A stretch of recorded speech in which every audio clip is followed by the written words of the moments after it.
towards a future that we all can believe in. And when some said that it couldn't be done, when some said that it was not the time, Detroit, you said, together we can. Together we will. And tonight, together we did.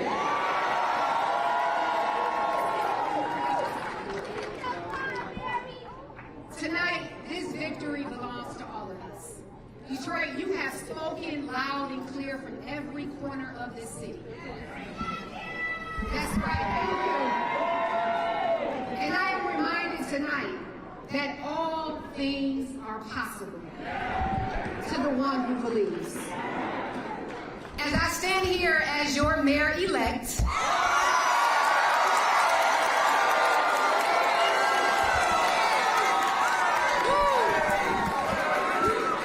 I want to first extend my deepest gratitude to the residents of this great city. You all have welcomed me into your homes, your neighborhoods. Where else? That's right, everywhere, all throughout this city.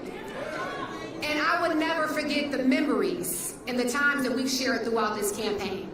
Thank you for your support, your prayers, your trust, and your confidence, and for believing in a vision that we share for this great city. To every Detroiter that is watching tonight, whether you voted for me or not, I am here to listen to you, to fight for you and to serve you. Because at the end of the day, we all want the same thing. A Detroit that works for everyone.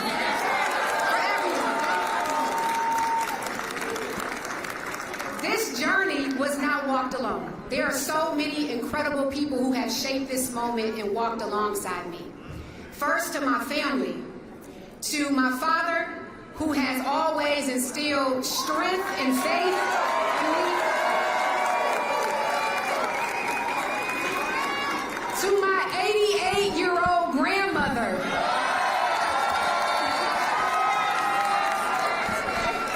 she came out of retirement just to come help me on the campaign. So we thank her for her wisdom and her grace that she has given this campaign.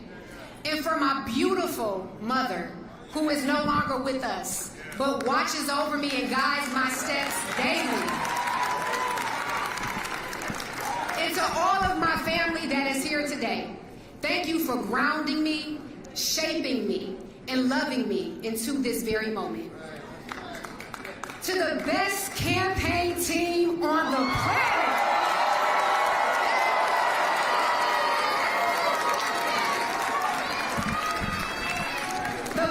the brightest, you all worked with heart, with grit, and brilliance. And I am deeply grateful for each and every one of you all. To my campaign manager, Chris Scott.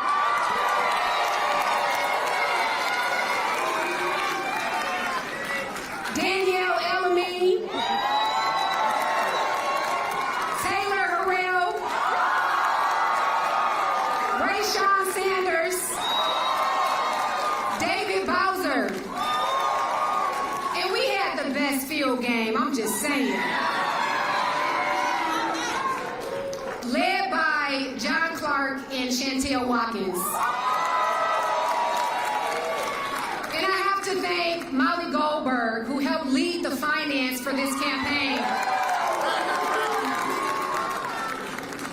To our campaign chair, Ricardo Solomon. To Dennis Archer, a special advisor who's always been there for me as well.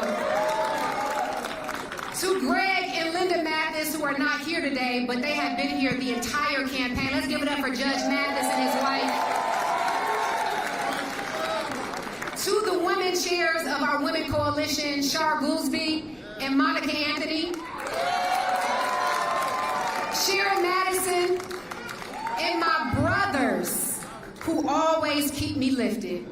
To Ferry Brent, Daryl Woods, and Danny Harandi. There are so many people that I can thank tonight, but I want you all to know that this would not have happened without each and every one of you all. to the tireless volunteers, coalition leaders, union leaders, faith leaders, and every single person who took the time to knock doors, pass out flyers, make phone calls, whispered your prayers of support, and poured your heart into this victory. You carried this campaign forward, and we are forever grateful. This victory belongs to all of us.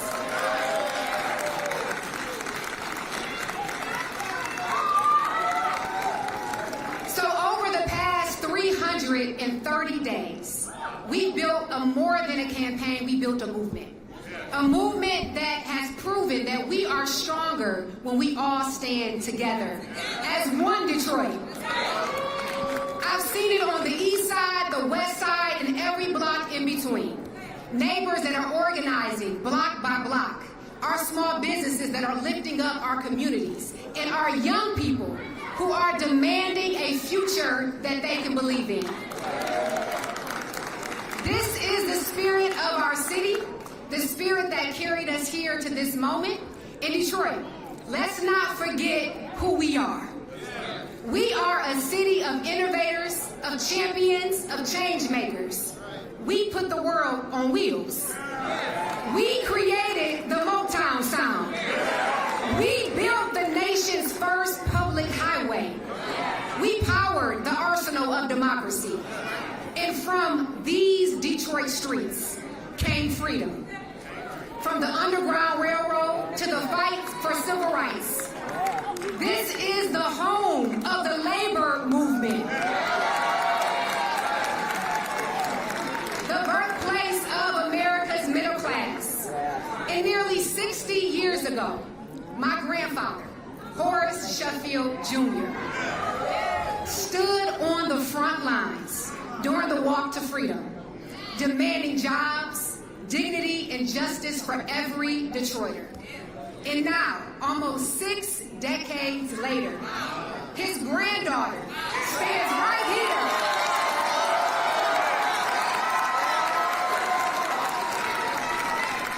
ready, equipped, and prepared to continue that fight for all Detroiters.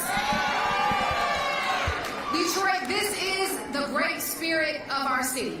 A spirit that is alive and well tonight, which is why I know that we will rise higher. And so tonight, our city adds another chapter to its great history. Throughout Detroit's 324-year history, 75 mayors have led this city. Not one has been a woman.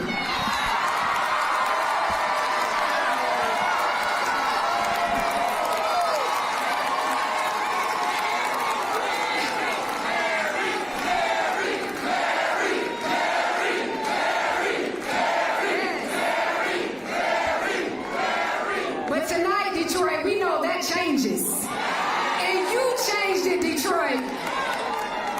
So as I reflect on my journey, it all started with the belief that my parents had in me. They reminded me again and again that no mountain was too high for their daughter to climb. No dream was too big. And I think back to that 8-year-old girl from the west side of Detroit, whose 3rd grade teacher at the time, Mrs. Pappas, she wrote on my evaluation that she saw a gift in her, a gift for leading others. And that little girl's life from that moment on will continue to be shaped by service.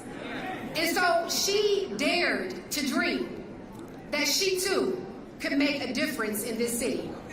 And tonight, she stands here proudly as the first woman ever elected to lead this great city.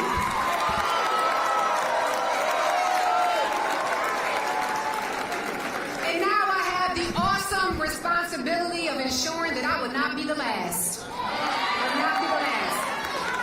I don't take for granted that I stand on the shoulders of so many warrior women who have prayed, who have sacrificed, just for us to be here in this moment. a torch carried from one generation to the next.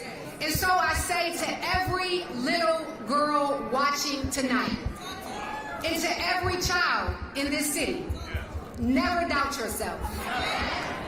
You are gifted. You are powerful.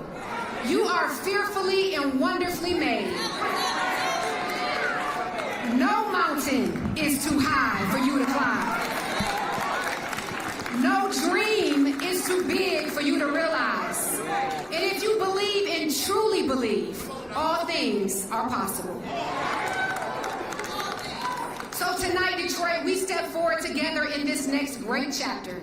And I've heard you loud and clear. Detroit, throughout this campaign, don't forget about the neighborhoods. And I'm going to tell you that we won't.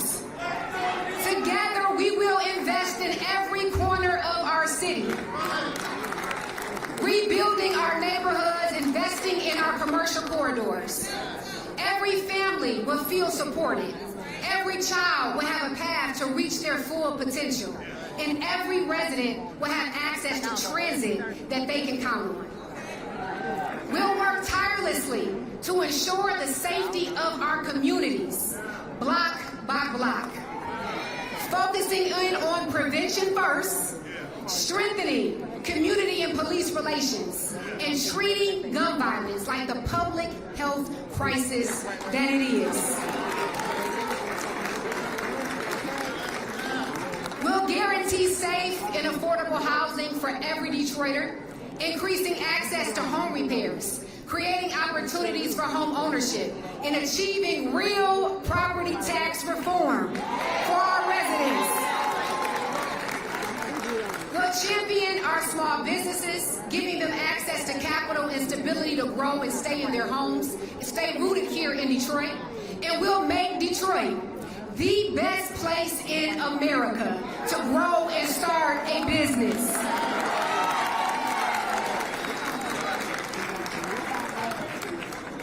We'll be more involved in our educational system, creating coordinated transportation, increasing after-school programs, and providing wraparound services so that every child can succeed. Because we know that when our youth rise, Detroit rises. In this administration, everyone will have a seat at the table.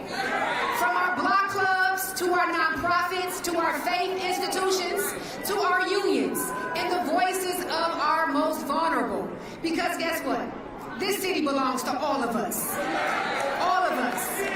And it will take all of us working together in unity and in love in order for us to truly rise higher. Generations ago, it was right here in Detroit where our grandmothers and grandfathers came to build lives of dignity and pride, to find good paying jobs, buy homes, raise families, and imagine a better tomorrow. They saw Detroit as a destination city, a world-class city. That has always been the promise and the hope of this city. And we will, Detroit, continue to march boldly towards that promise once again. So tonight, we will celebrate this historic and monumental victory. But tomorrow, we know we go to work. Shoulder to shoulder with our city council, with our regional partners, with our civic and business community, with our labor family, and most importantly, with each and every one of you all. Because the work now begins. The work of rebuilding our neighborhoods, creating great jobs, lifting every Detroiter out of poverty, attracting and retaining our young people in this city, and reclaiming Detroit as its rightful place among the world's greatest cities. Together, we made history, Detroit.